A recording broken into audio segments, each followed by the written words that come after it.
Grow your own food. That's it. Grow your own food.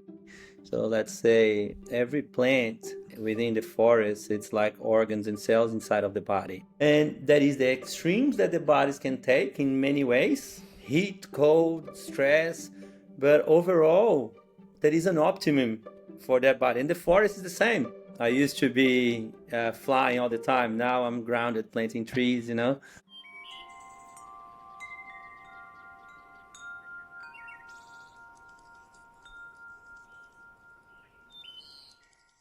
Welcome to a new episode of the Food Forest podcast. And today with us we have Thiago Barbosa with Brazilian roots, now working in Australia, but actually working all across the world, who's been trained by Ernst Gotch and by other people to roll out syntropic agriculture all across the world. Welcome, Thiago Barbosa. Happy days. Thank you. Happy to be here, mate. Really All appreciate it. right. Super great that you be here. Tell me about you, Thiago. You are Brazilian. You ended up at the other side of the world. How did that happen? Okay, so I was born in Brazil. My family, from my mom's roots, comes from the border of Paraguay, Brazil, and Argentina, the Iguazu Falls. Ooh, And then they beautiful. ended up in São Paulo. And then from there, I lived in a few cities in the countryside of São Paulo. But and then I moved to Australia in 2005, 2006 to learn English. I came just to learn English and go back to Brazil. So once I got here, it is very similar to Brazil, the climate, people. And I decided to stay.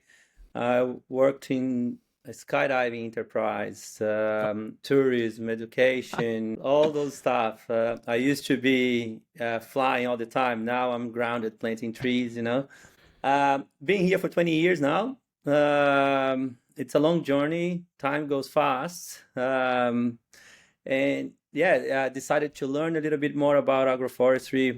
Once I sold one of my businesses, I decided to learn more about food, what it does to the body, and then living here. I live in Byron Bay, where it's the birth of where Jeff Lawton is very around the corner. Permaculture is very strong here. There is that bubble of organic food. And then when I went to see all those communities, all those farms, it's still something missing for me that I really wanted to learn. And at that time, I haven't been back to Brazil in many, many years. And I heard of this Swiss German, a gringo, planting forests in Brazil using, man, at that time, there was no YouTube videos, there was nothing. I kept sending emails. And then one day I got an email back. Yeah, there is a workshop coming up in a week's time. So I bought my flights, went straight to Brazil. And then when I got there, it was really good. Where this workshop had like 20 of what I call the black belt people, all the people who were with Ernest since the beginning. He was running these workshops to skill up the people that he had with him. And it was amazing because it was like, oh my God, so much knowledge, people talking all the time. And that's what sparkled my willingness to learn more.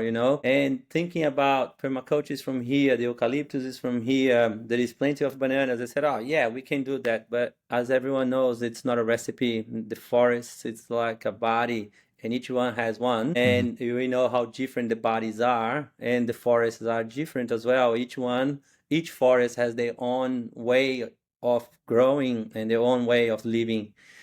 So long story short, here I am in Australia, spreading syntropic agroforestry through not only Australia, New Zealand, India, America, Caribbean, Pacific Islands, and the list goes on. Yeah, that's just amazing. And it's actually funny. You lived in Australia and you went back to your own home country to learn from a Swiss German guy. It's funny how things go in life. How long was that ago that workshop? And then I think that was 2014, 2013, 15, between Yeah, 2013, 14, something like that. Yes. yeah. So a little bit more than 10 years ago. Yes. Was it that like the pivotal moment that really made you go in that direction, or did that happen before? Yeah, actually, you're gonna see that's why probably you are doing this podcast. Once you fall in love with the forest, there is so much, there's a whole universe there that we want to learn more, that we want to be part of, you know. And with me, it wasn't different, any different.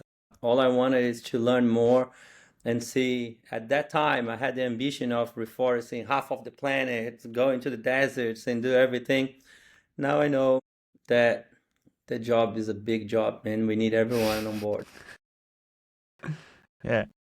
Yeah, it's true. And I don't think it's bad to have big ambitions to regreen half of the world. We need to regreen like 100% of the world. So if you can already do one half, that would be great. I'm working my way there, bro. I think that I planted enough trees already. You've mentioned also gardening with your grandparents in Brazil as a formative memory. Yes. Does these memories or experiences shaped your put like the seed inside of you that like after all the crazy skydiving stuff you went back to those original seeds? Man, you know, anything that remind us the raw time that we had with a family, it's not about where you are, what you have around. It's mostly those moments. And from my dad's side, and my great grandmother, she was a woman from the land, you know. I remember she was over 80 years old, harvesting, pulling out cassavas that my uncles could not pull out of the ground. And that literally, man, so much strength, you know. And then Oh my God. that smell of fresh roasted coffee that she used to harvest from her backyard, and it was not a big backyard, you know. So I've seen it going home, and there was no buying meat at the supermarket, you know. There was no buying meat at the butcher. We had to actually kill the pig and share. I've seen it in my lifetime, and that's what the thing that's being lost, the disconnection that we have with the food that we eat today. No one knows what it is. Yeah, so that core memories really strike me. I had lost it for so long, but as soon as I started planting, there was like those memories came straight back. It all came back. And the thing is, a lot of the times these memories are already present, or if you're lucky, of course, because some people didn't have grandparents with a beautiful garden. But it's never, of course, also never too late to make these memories yourself. You have a 3-acre demonstration site in Mullumbimby in Australia. Can you tell me about that site? What's the climate? It's 3 acres. What kind of terrain do you have? The whole property is around 3 acres, but the area planted it's over 1.7 acres. So we have a market garden. We started that project, Rodrigo and I. Rodrigo is my business partner. We started that. There was a guy who was going on Fridays and selling pizzas. I got a pizza trailer and he wanted to grow veggies. And then at that time, anything was a reason for us to plant a forest. So we did like 2 long rows where we were growing veggies in between. And then not long after that, someone took over that project where it turned into a project, an urban farm for people with disability. So there is over 30 people that comes to work at the farm. So it's a non-for-profit where they grow veggies, they sell on the side of the road shop, but they sell to restaurants and cafe as well. And Rodrigo, my business partner, he's there pretty much from Monday to Wednesday, just growing the veggies and engaging people with disability into this. So what we call in farming nowadays is we are labor poor because no one wants to work in the farm and they want a bigger farms with less people. In this case, because we have the people that needs that work, they are labor rich, where those people, each one with their own capabilities, everything comes together and we grow enough veggies. And that is a coffee shop. It is a social project, but it's one of the most well looked after syntropic systems that I've seen here so far in Australia. You know, there are a few others, but again, you need to look after it. If it's not if you're not looking after it, it's not good. Yeah. And what type of climate are you in? We are in a subtropical here. Yesterday, actually, I just came back from a semi-arid project that we have in the outback of Australia. We would say semi-arid, but it's been raining there. Everything's green. But when we first started, they were 7 years into the drought. So there were the rainfall in that region is between 120 mils to 400 mils a year. So they don't have a rainy season, and we started planting there with cactus. You know, starting a forest with cactus. That's what we did. The So most hardy plants. Yeah. Yeah, that's Do you it. also have you also worked on temperate climates? Yes, actually, we are designing one now at the moment, where we're going to install a couple of acres. Where we live here, we're so lucky. 2.5 hours, we have the tablelands, where it's very high, like 1,000 meters above sea level. Where it gets very cold in winter, so it's very temperate. And then we have a couple of hours south, where it is actually all temperate climates, south of Sydney and Melbourne. And then going where we are in subtropical, we are right on that range where we can still grow some subtropical plants, even some tropical plants, and some plants in the temperate climates as well. Wow, that's super nice. It reminds me of Alexander von Humboldt, one of the earliest explorers who also really loved to study all the different climates together. And one of his favorite places was the island of Tenerife in Spain, because you have the Yeah, giant Teide volcano, and there you have like all the climates from subtropical to temperate to alpine climates. Because if you're really high, it's an alpine that's climate. it. You're very lucky to have all these things very close together. Where I live, I have to really drive for hours, and subtropical, I have to fly. Oh, or like Yeah, drive that's very it. far. Yeah. I'm wondering, like, so Alexander von Humboldt, he did all this study of, okay, if you're in an alpine climate, you have these type of plants. If you're in a temperate climate, you have these type of plants. You are kind of doing the same with syntropic agroforestry. You are working on temperate climates, on subtropical arid. Can you like guide us through the different typologies of syntropic agriculture farms? If you're okay with that, maybe let's start with the temperate zone and then go to warmer and warmer and warmer zones. Yeah, basically within the forest, when the forest first starts, we have that stage, let's say a degraded forest.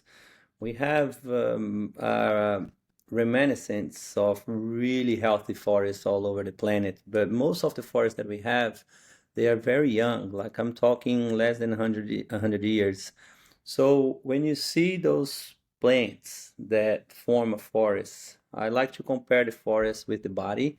So let's say every plant within the forest, it's like organs and cells inside of the body. So when you are young, you have different size of organs, and some parts inside of parts of the body, they fade away. So when you are in your mom's belly, you are surrounded by that placenta where it's nurturing you. After you're born, you don't need that anymore. And then as you get old, you kind of decline. So when you think about the body forest that can be replicated, it is the same from temperate, tropical, subtropical, and orange, semi-arid. You see the same sort of bodies where the difference between an abundant body and a scarce body, it is the elements that they can hold through time and space. You know what I mean? Like the nutrients, water, and the diversity that you see those. So when I choose the plants to put on those areas, first of all, I go and see what's growing in the area first, and then I see what was growing there many, many years ago. And then I push the boundary to see what can grow there once we increase life in that place. So when I travel to different places like India, Costa Rica, I always see the similarities between the forests that I've been to. I don't know the names, even the same plants, they call it a little bit different. So what I do is I see, oh, that looks like an acacia. Oh, that looks like an Amazonic forest. Oh, that looks like an Atlantic forest. So from that type of knowledge, we try to complement and actually watching the plants. Well, as soon as I land in a new country, I start looking on the side of the roads to see what plants are on top, what plants are sideways, and then we can use and all those plants that provides a lot of seeds as well. I hope that I answered your question. Yeah, most definitely, and I'd love to explore that even further. Yeah, it all starts with observation and checking out how the different layers are. It's nice to look at a mature forest and learn from that. But how do you go from an empty space to that mature forest? And not just a forest, a syntropic forest where you have like maximum food production, which also respects biodiversity and creates a lot of biodiversity in an ideal world. How do you start with that? It's a very complex question because there is a lot, can I say, a lot of knowledge. But when you walk into a place, you got to see what's going on in that place. But how do you start a forest? Okay, you need to create the whole support life system, because do you know how the heart is a very important organ in the body, the brain? What are all the organs in protection that it is around that organ? It is one of the most important organ. I call and the brains as well is one of the most important organ, and then the gut system. So the way that I see this is, again, reflecting to the body, is we have systems within systems. Okay, we have the lymphatic system, the digestive system, the respiratory system, and every organ is very important. If one of those organs is missing, we're not going to be able to function properly. So when I design a system for someone, first of all, I choose the target plants. There are different target plants that will be chosen in different times. So in the first early stages will be the veggies, the shrubs, and then as it moves forward, we'll have the fruit trees that they wanted. But what is the whole system around it? What are the water system that you are creating around it? What is the nutrient system? It's a lot of people, they want to learn about syntropy and they do 1 or 2 workshops and they become specialists and they start throwing out words, but they actually haven't done it before. And that's what I learned when I was in Brazil very early, when in my learnings. They didn't actually give me a recipe. They asked me to go back there over and over again and do the work. That actually, I respect that much more. I was so pissed off at the time because all I want is a recipe that I can just copy and paste, but it doesn't work, because once you see the plants growing, and some plants in different microclimates, they will perform a little bit different. So when I choose those plants, again, just straight to your question, is that is the target plants, where the target plants will be over time, and then I put the life support system within the systems around it, and depending on the management as well. If I'm creating a system for someone who is like 80 years old, 65 years old, I'm not going to plant lots and lots of eucalyptus. That will become a hazard for them to manage it. And then we create a life support system that can overcome that sort of obstacles.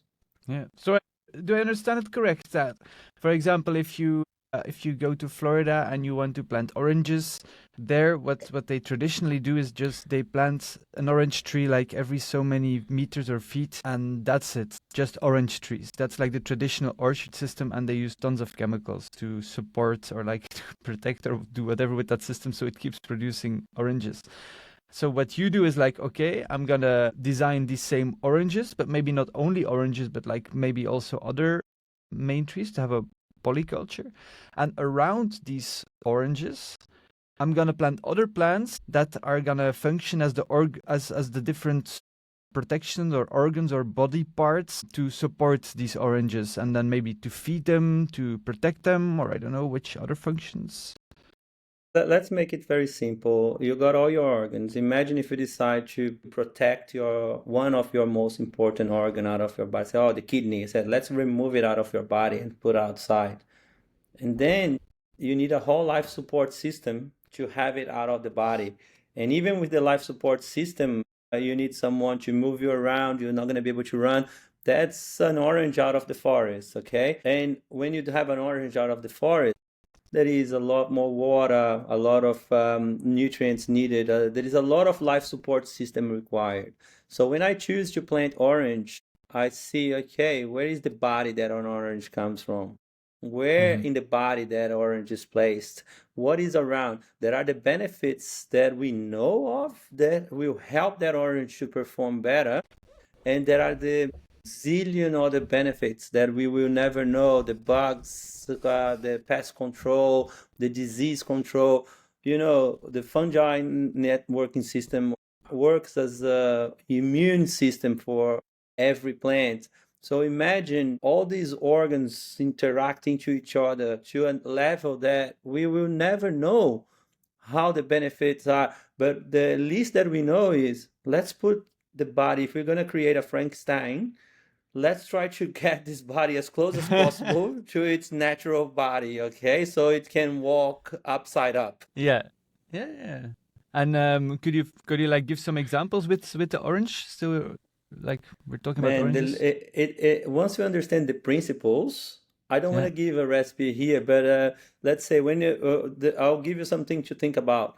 When I plant the orange, will be a seedling that could be this size, a tube stalk, or could be a meter tall, okay?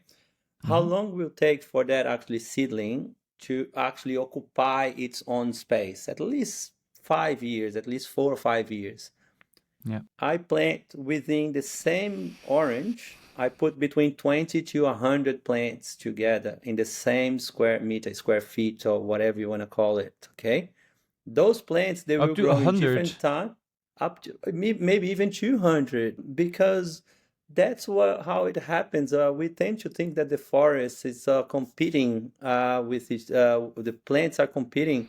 But man, there is a saying in Portuguese that says, if you aqui para servir, não serve para nada. If you're not here to serve, what the fuck are you doing here? What is the point of being here? Yeah. So in nature, so let's say there is a seed pod, could be any seeds. There is 1,000 seeds that fall in the same square feet, 1,000 seeds. Some of those Yeah. seeds will live for hours. Some of those seeds will live for days, for weeks, for months. It's not a competition. All those plants, they are there to serve the one that will make it. It's not Yeah. a competition. It is a whole collaboration process of everything and everyone working together towards the same goal to keep the forest up and healthy, and providing food not only for the so smart called humans, but for everyone around too. Yeah. So if you plant, let's say, 100 or even more species, what kind of species are you planting? Are there also seeds you're seeding, or? From leaf salads, how many lettuces or rockets can you put in 1 square meter? 20. Well, you can, yeah, 10, 20, yeah. Yeah. How many carrots can you put in that? How many carrots can you put in 1 square meter? And then I'm just talking up to 3 months. And then we have plants like that will stay after 3 months. So I don't know what explanation you've had here before. What is syntropy? But syntropy is just a system that mimics the engine of the forest, that use that powerful engine of the forest to get everything growing between time and space. So even plants that can grow from the same species, even like 5 citrus can grow in the same square meter, but not all of them will stay, you know? If you're planting a citrus, you can have pineapples, bananas, avocados, eucalyptus, acacias, any of the native forests that you have that will grow slow with the citrus and eventually will be there stacking up a forest, but all the way back to the early stages of the forest where will be a market garden sort of structure, you know? But even though in a week one, we already have a mini forest where the citrus will be occupying its own space in time, but there is a corn on top, and then climbing beans, and then squash, and then lettuces. Everything could be around. So that's my short explanation. Yeah. And if you, for example, plant 5 citrus trees in 1 square meter and only one of them will survive, the function of these other citrus trees, what is that function? Man, imagine the root system that stays to feed the ones who stay. Imagine the water pathways that will create. Imagine the nutrients. So definitely you're not going to buy a $50 citrus and plant all of them in the same. And most of the time when people go and buy a $50 citrus, they don't survive because they don't put the whole life support system around and they don't do the life support. But if you plant from seeds and you have like 10 citrus growing, what is the benefit of you letting the strongest one grow and graft it on site? And then you guarantee to have the citrus that you want. You know what I mean? So that's something you prefer. You mimic the natural forest system where you also see like trees growing super close together, and you rather have a seedling and then graft it on site and not caring about the That's rootstock. one of the options. That's one of the options Yeah. that we can do. But I challenge anyone that can see that are seeing this podcast here to go around and find me a forest with only one species of tree on or that goes up to one height, that has nothing else growing around. It doesn't exist, even It's like called a what you see as plantation. a. But that's the thing. It's if you leave it alone, eventually that will become a forest. Percent. Yeah. Yeah. Yeah. So you plant this 100 species. I'm curious, like what other type? So you've talked about vegetables. You talked about putting other citrus trees. You also talk about like putting nitrogen fixers inside of them and We don't other use trees that take. we don't use that terminology. I think we plant so much that amongst the ones that we plant, definitely there will be acacias or pigeon peas or any other things that will provide nitrogen. But the what we follow here is a totally different guidelines. It's all about succession and stratification. Us, as an element of the garden, what we do there, as every other living being, we are there to speed up the process.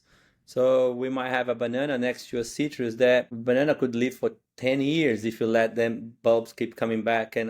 But we don't want it. We want that just to hold the space for the citrus, and then all that water. Imagine, man, let me picture it for you here, okay? Imagine you have an eucalyptus that a juvenile eucalyptus will hold between 300 and 800 liters of water pumping between the leaves to the root system on a daily basis with the moon cycle as the high tide and low tide is moving every day. And then you have the banana next to it with the roots that doesn't have a tap root, that has shallow roots. And then you have that little tiny citrus that cannot get nutrients from anywhere because it's been in a nursery for so long. And then you have that cassava that, or taro or whatever plant breaking their soil. And then you have the other 50 to 100 plants that came before that when you harvested, you left the roots in there.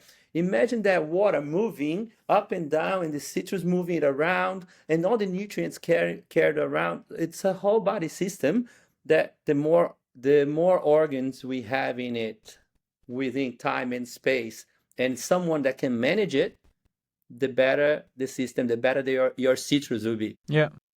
Yeah, totally. And how then do you decide on which type of plants you all put together? Man, Do I you clean have up the a nurseries. system in it? No. There is two ways. Yeah. You can go and design. When I do designs for people, we do up to 10 designs a month here for different people all over the world.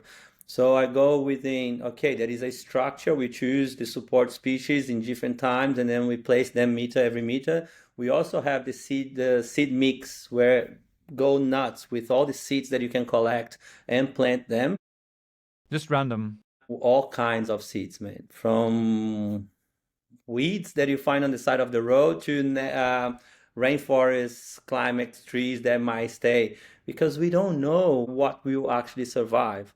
And then we can shape it as the forests grow, and then we can keep each plant where they're supposed to be. Or we can just plant an orchard with a very simple system around it that will be well managed by the person who is around, but you still need the life support system, mulch every 3 months, water, fertilizers and everything. So if you do it the mathematical way, then there is more chance that you need to intervene and be the support species yourself as a human. But if you do it the more natural, randomized way and just collecting whatever you find, putting it there, let it come out itself, then you'll have to be less a life support as a human species. Is that correct? No, yes and no, because if you put a lot of plants, you still need to manage it to make sure that you keep because if you put an eucalyptus every meter, you still need to select which ones will stay. So the citrus will have their own space in time, you know what I mean? So that is the human interaction. But one thing to think about here is nature is on the thousands of year life cycle. We are on the tens of years life cycle. So for us to speed up that process, we need to be part of it. Otherwise, nature will grow back. Nature doesn't care much about time, you know what I mean? If a tree will live, if it take 50 years for that tree to grow and die and then something else, that's fine. But for us, if we want to have the citrus, we need to speed up the process by chopping, even change the name from chopping and dropping, because I've been to farms where people call me and say, yeah, one of your students came here and they did chop and dropping. There is a pile of shit, literally, where they didn't organize. It's not chopping and dropping, it's chopping and organizing it, because in nature, there is an organized system behind it for this 500 years or 1,000-year cycle. When we do it, we need to do speeding up the process where we are the bacteria or fungi that are processing that organic matter to make it easy for the soil to digest it. Yeah. And when in the two systems you've been describing, do you have an end result in view? And I'm not talking about all the support species and the forest ecology around it, but do you have an end result? For example, I need at least 100 lemon trees, 200 bananas, 500 of this. Do you have it in Everything that both I do, systems?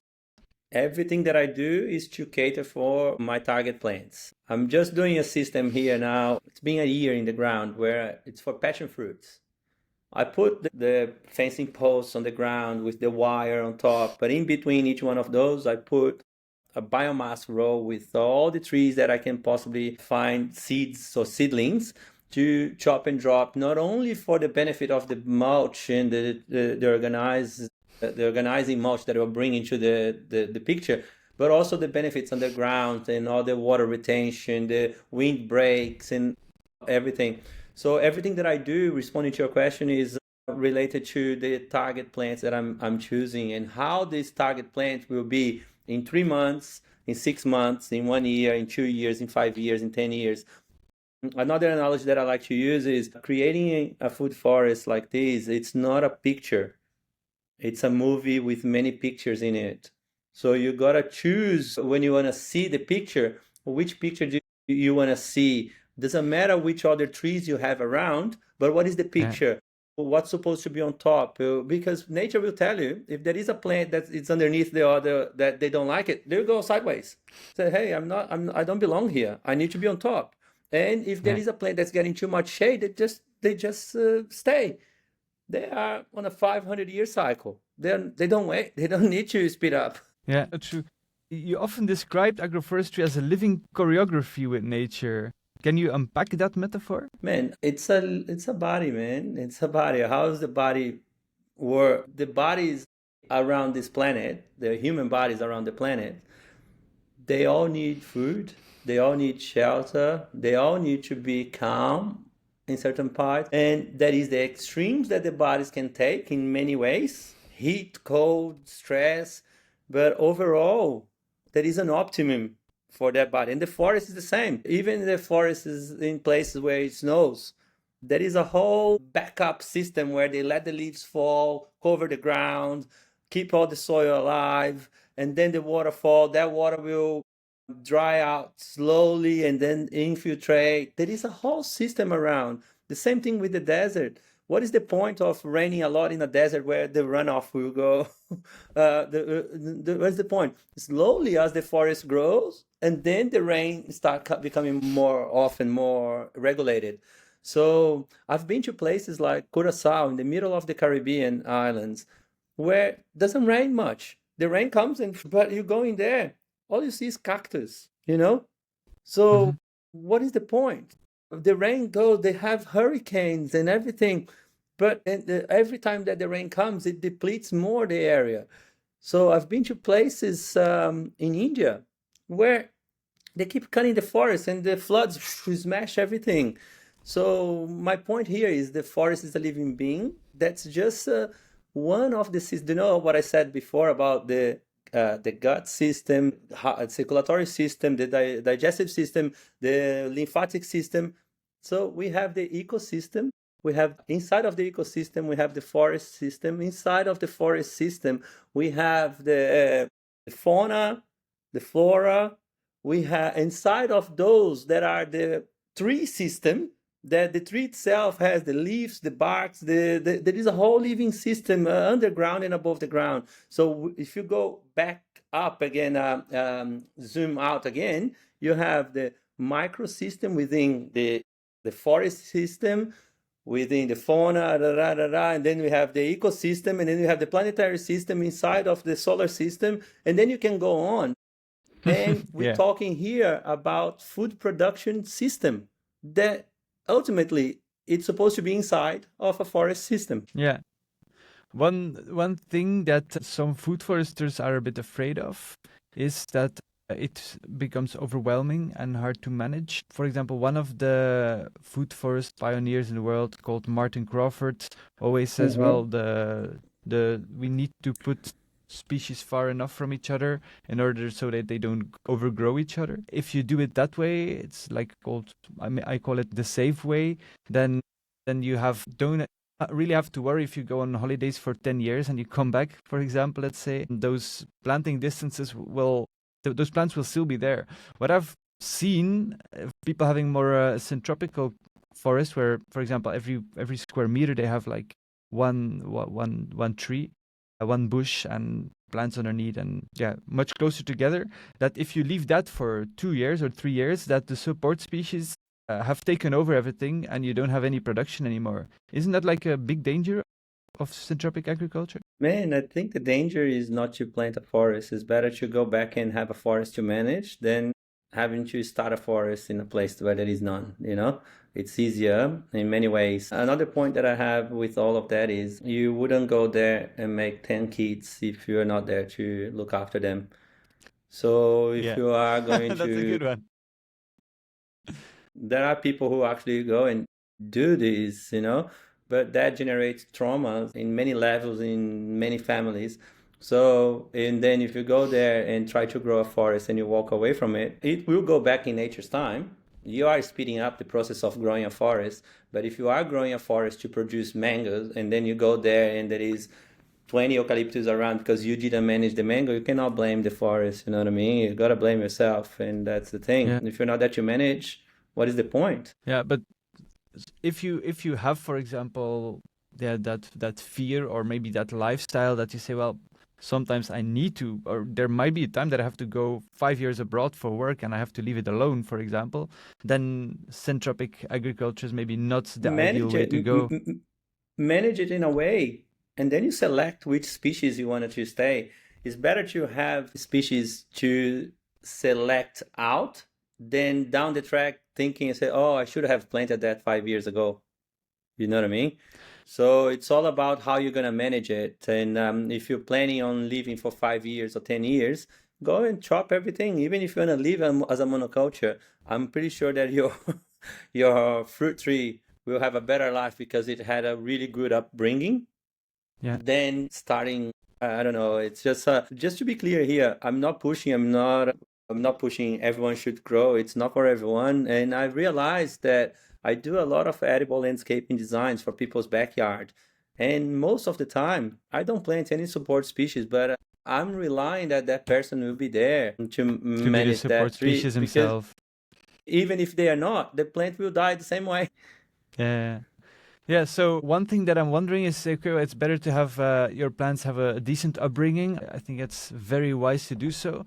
But don't you have the risk that even if you chop everything down, that it will just resprout and it will become a wilderness anymore? That once the trees or the plants are in the ground, you're like, that's a road you've taken. Not really.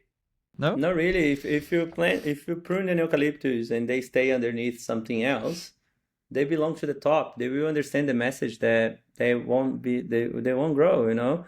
It's more about the lack of knowledge, I would say. The other end of the spectrum is, okay, let's grow monoculture of corn, 1,000 acres, $500,000 machine, and then you're gonna be dependent on seeds every year. And that is, you gotta choose your hard. Let's put it like that. It's gonna be hard. You know, you gotta choose your hard. Yeah, no, 100%. So, for example, if you don't want to have the risk of having, I was talking about going abroad for 5 years, but it also could be that, okay, when you're young, you're really want to take all the time to do that, but it could be that when you get older, or you don't have enough time, or you don't have enough energy to like keep on this intensive maintenance of chopping and dropping, or other type of maintenance, and that you then say, well, I have to think now for, like, say 50 years ahead when I maybe won't have enough time or energy anymore. So that's because some trees, even if you chop them down entirely, they will resprout and will be dominant. And in the beginning stage of the succession, these dominant trees are super important. But I can imagine if you're 90 years old, for example, with or without the super strengths your grandmother has or had, that you might not like very thorny dominant species coming back again all the time.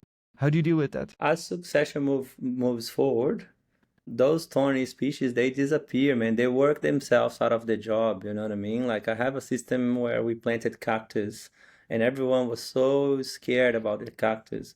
That's been 4 years down the track. Just chopped and dropped it. We go there once a year to manage it. Once a year. And the cactus disappeared. I have like less than 5% of those cactus there. You know what I mean? And that's the thing. That maybe the fruit tree, if you're managing once a year, might not be the optimum. But in those cases, there will be actually, and we're talking about having the fruit tree for myself because I planted those trees. Man, birds are planting trees by shitting out of this planet every day, and they don't go there saying, "Holy shit, this human took my tree," you know, they put a net around my tree. No, they go and plant more. And there is ways and ways to think about it. We can sit here and definitely find the why nots and not Yeah, how yeah. not to plant, why not to have it. And that's why I kind of deviated a lot from all the people in the industry. There is a lot of finding the ways. I call it people who wants to talk about shit, but they don't want to do shit. You know what I Yeah, mean? There is there are a a lot of lot of those. people out there. Yeah, and I call them syntropic couch because they sit in the couch and they talk about it, but they never go there. Or perma couch. They go there, they sit in the couch and they talk about that. And I don't mind. Any methodology could be the same. There is the experts that never gone out there and planted a tree. And it's okay, but I'm not here to, I'm rather spend my time planting. No, of course, but I'm very happy that you addressed the fears because, like, yeah, I talk a lot with a lot of people all across the world, and also work on projects all across the world, and those are fears that just they come back a lot of the time. So for people listening to this podcast, I really think you helped to take some fears out of the table. Let's, for example, with the succession. Yeah, it's the same with thistles, for example. A lot of people are afraid of thistles, but why are thistles there? Well, they're there to like break open the soil, and if you like wait for 3 years and let them do their job, they won't come anymore because their successional role is gone. It's already in a farther stage, and then if you are 60 or 70 or 80 or 90 years old, then if you've done a good job, then the succession will really gone far that you don't have this very yeah, aggressive species anymore. So that's There is this guy, a this fear. Brazilian guy. There is this Brazilian guy. He just died. His surname is Salgado. He was a photographer, and Oh yeah, wonderful guy. so he reforested thousands of hectares.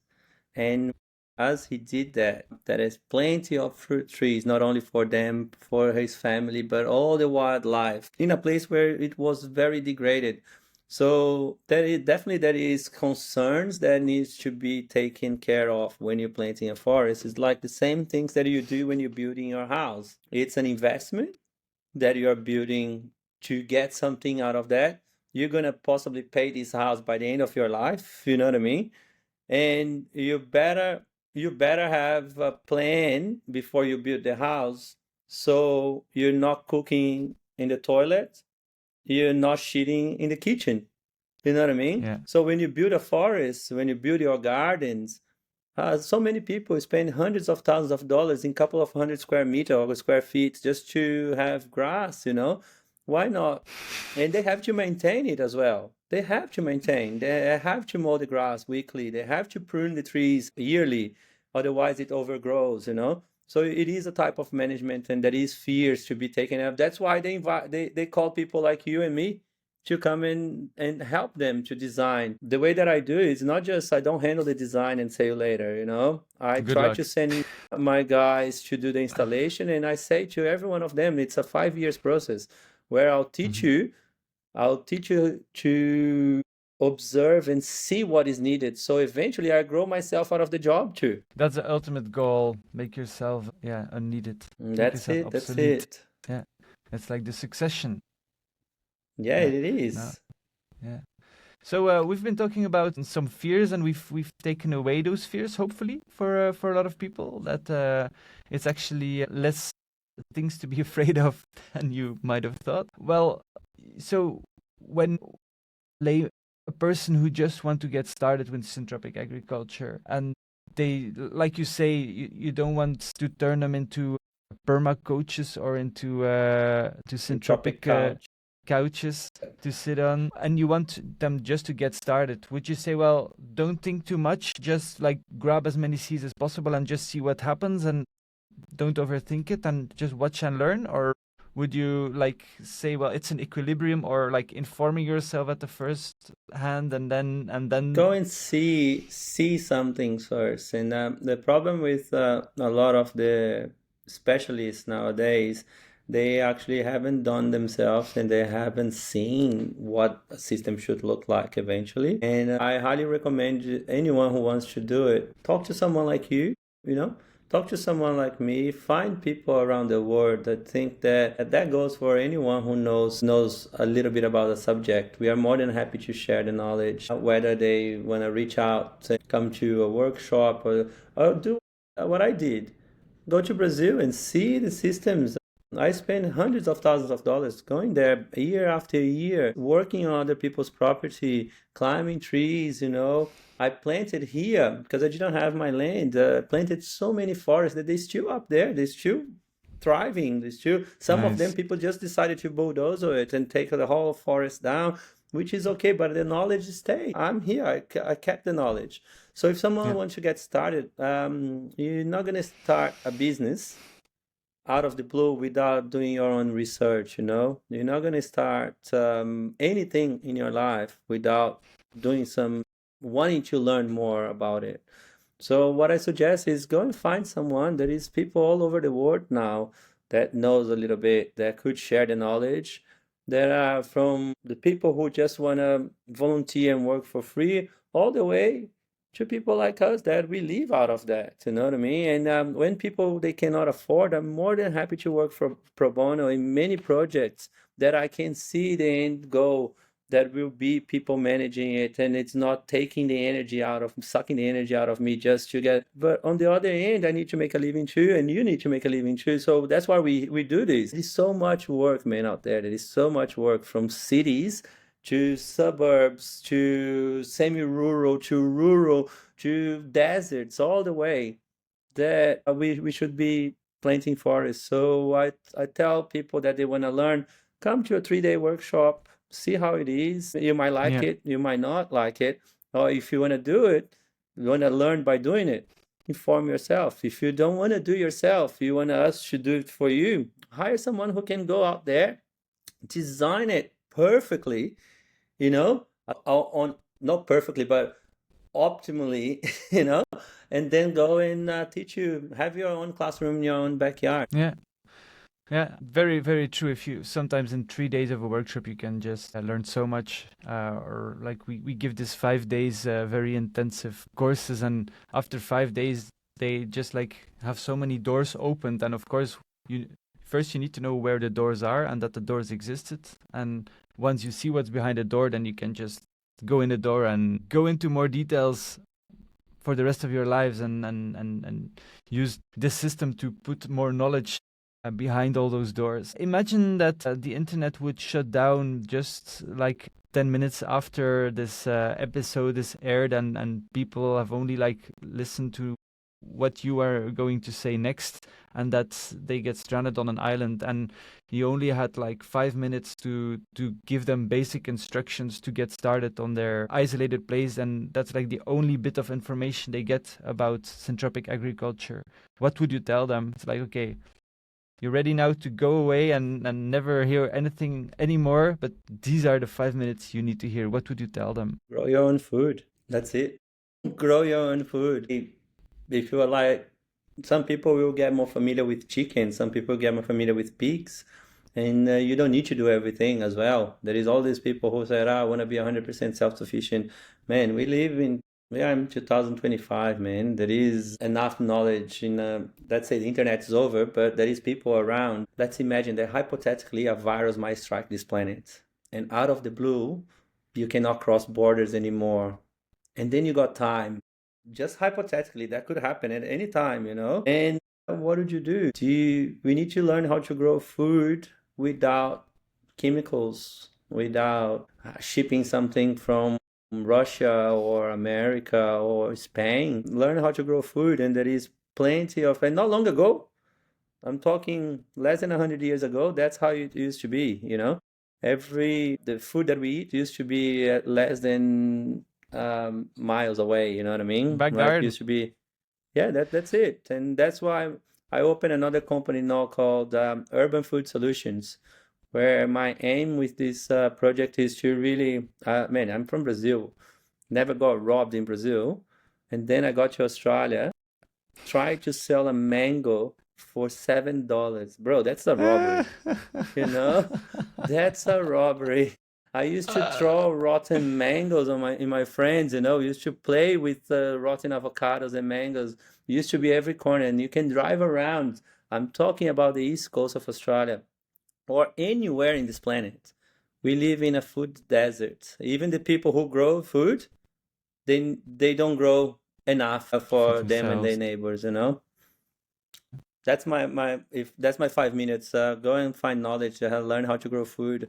And another thing that I like to say, most of the people who actually come to me is when they done life. Let's say they had a company, they succeeded, they had the Hmm. kids out of home, and they wanna realize what they actually like to do.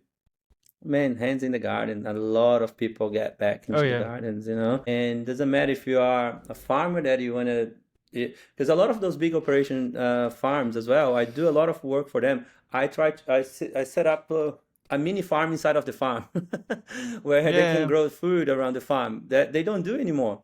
So my point is, we should be growing food every corner, doesn't matter what it is. This weekend I went to the semi-arid here to run a workshop, and there was these indigenous communities where she baked a bread with native grains for us, Mm, and lovely. yeah, that's exactly it. It was lovely, man, to see and eat those plants. And most of those plants, guess what? We call them weeds, Yeah, it's true. you know. And we ate fresh baked bread made of native grass that we made flour of. We ate for the first time. I ate an egg or emu egg. You know, it was like this Oh big, my man, god. this big. That's an omelette you can't eat alone. One egg that fed like 15 or 20 of us. You know what I mean? Sharing Uh, between us. That's the sort of thing that really sparkled me to keep on doing this. You know, like I want to meet more people who are passionate about it. I want to share the knowledge with people who wants to learn. Ultimately, I just want to more people growing food, and hopefully the word can get out there. yeah, that's true. And what you're telling about, like people who like their kids are out, they ended their successful job, and now they really want to do something. It's just amazing how much potential energy that there is, and we really have a lot of clients who are exactly like that, and it's amazing what kind of beautiful projects you can create together. And in my opinion, that's a very big lever to to new in stream of new generation farmers who like don't have previous knowledge, who just start from scratch, and then they immediately get the regenerative knowledge and don't have this back knowledge of all the things we used to do or that my father or grandfather used to do that I now have to follow. So that's super powerful. Inspiring, Yeah. inspiring, yes. If you had a magic wand, Tiago, a magic stick, and you could do whatever you want with that, what would you do with it? It's unlimited, the power, the potential, what you could do with it. What would you do? Man, I would grow food if money was not an issue, that we had to do consultations and go and do it. I would really be growing food in these refugee camps and growing more forests in the semi-areas, the desert. I think the knowledge that I'm acquiring over the years, it is very powerful. It is a shame that we were to spend millions and billions in bombs and shit instead of growing healthy food, you know, like having to work 5, 10 hours a day to have a roof under your head and eat crappy food from supermarkets if you're lucky, Hmm. instead of because I've seen it. I'm not talking from things that I've heard of. I know that it's possible to grow lots and lots of food, man. The planet is highly abundant, and if I had magic wand, what I would like to do is to get people to not be under the stress that we live nowadays and anxiety, just to, at the end of the day, to break even in life, you know. It's we are spending more energy than what we're getting. And at the end of the Yeah. day, if I had it, all I would do is to have people do whatever I can to have people more calm, under stress, less stress, and more healthy food. Well, that's beautiful, and I think so true that it's still, no matter if you want to build a spaceship to Mars or whatever, we all need to eat. If you're in a refugee camp, you need to eat, and food is medicine and it's the basic of everything. You can't do anything without having decent food. So making sure that this basic necessity is tackled, and like you say, don't go to supermarkets where tomatoes taste like nothing or taste like fish or taste like horrible stuff, but have like real tomatoes, having real food with amazing taste, and food that doesn't poison you but feeds you and heals you, food that is medicine. That's a basic right. So if I find this magic wand, I'm happy to give it to you, Thiago. Well, thank you so much for being on the Food Forest podcast. Really enjoyed it. Really enjoyed how you, in a very simple way, we're able to explain to our audience that planting a food forest is like a human body where you need all the functions. And it's, if you want to plant orange trees, if you don't do anything around it, then you are the supporting species, which will take you a lot of money, effort, energy, and frustration. But if you plant the right supportive species, plant the building around it, then you'll have the forests taking care of the plant, or the desirable production plant. And I think that's what it's all about, right? And that's also what inspired the food forest movement, or the agroforestry or syntropic movement. If you look at the natural forest, you don't have to water it, you don't have to feed it, you don't have to spray pesticides. It's a self-sustaining system, and that's what we have to mimic. And you explained that very well. So thank you so much, Thiago. Thank Before you. we end the podcast, are there any wise words you want to share? Any last words Man, of wisdom? yeah, if people want to learn more, reach out to syntropicsolutions.com or talk to us. I'm more than happy to help. We have projects all over the world, and I believe that we can really help each other to grow more food. I'm happy to see more of the projects that you are doing too, and see how we can collaborate, bring you into our projects. Yeah, so happy days, man. I just thank you, grateful for being here. And next time we can dive a little bit deeper into more of the complexity of how it could be done. With pleasure. Happy to do that. And thanks for being here. You can check the website syntropicsolutions.com on the show notes of this episode. As always, you can go to foodforestpodcast.com, where you can see the transcript of this podcast, the show notes, and can also learn about other cool stuff we're doing, like having courses, designs, and more inspiring podcast guests. Thank you for being here. See you next week for another episode of the Food Forest podcast.